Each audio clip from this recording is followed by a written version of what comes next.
Hey everybody, Rick here with the word for Wednesday. Good to be back. Just got back from vacation from last week. Hope everyone is well. And just a reminder, folks, that during this season, as with what's going on in Montana, if you haven't heard, we're fine here in Great Falls, but the flooding is just going crazy. So please be in prayer for what's going on with all of our rivers, especially kind of in the Bozeman area and in the Billings area. We just need prayer, folks. We just need prayer. The flooding is incredible. And around the Yellowstone National Park, up through Gardner and Emigrant is just, pray for folks, pray that we respond, and pray that God just continues to have his favor and protection on folks. So just wanted a quick check in with you, just to let you know that there's some great things happening too here at church. We're in the middle of our summer discipleship series. If you want to know about apologetics actually starts tonight. You got time to get here, you'll make it. It starts at 6:30. We have our inductive Bible study class. It's already gone 2 weeks, and it'd be hard when to catch up, but we're going to bring it back.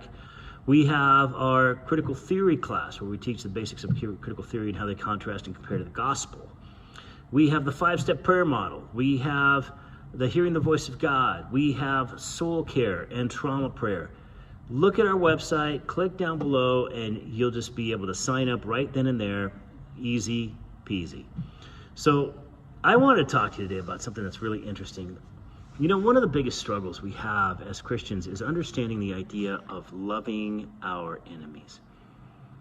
Boy, that's a tough one, isn't it? How do we actually love people that aren't just A, not like us, but B, don't like us?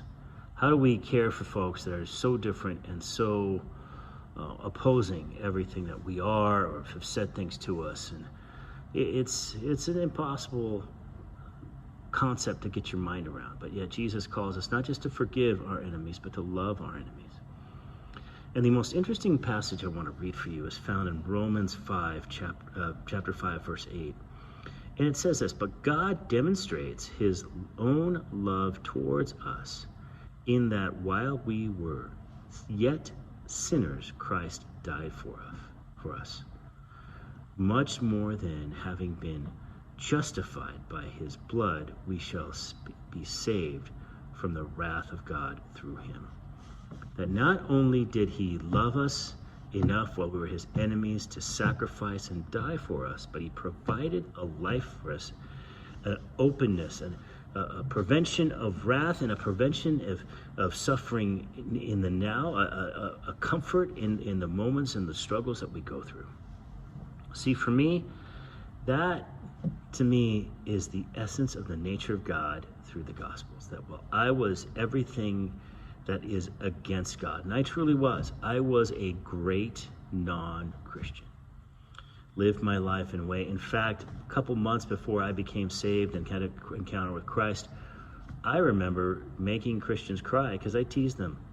I remember being a guy that the night before he received Jesus told his cabin leader that, well, I'm going to hell and all my friends are going to be there with me. There's a lot to be said for the idea of what God did for our sake. And it demonstrates the love that he has for us in not just loving us when we're good, but loving us when we are diametrically opposed enemies of God. There's a lot to think about and unpack that. And one of the things that we often ignore is, like, how does that love play out today? Maybe that's the reason why I should love others, for how much God actually loved me while I was not his friend. Perhaps that should reveal to me that the differences I have with people, the things that I stand against, really pale in the light of their eternal consequence and eternal place of being. See, there's so much to think about in that. There really is. Because today we become enemies over the silliest things.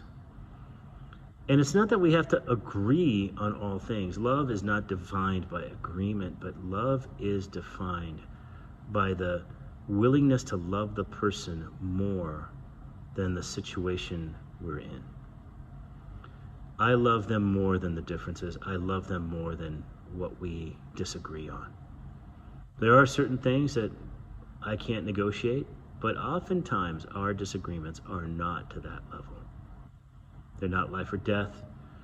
They're not threatening other people. It's just really a difference of opinion.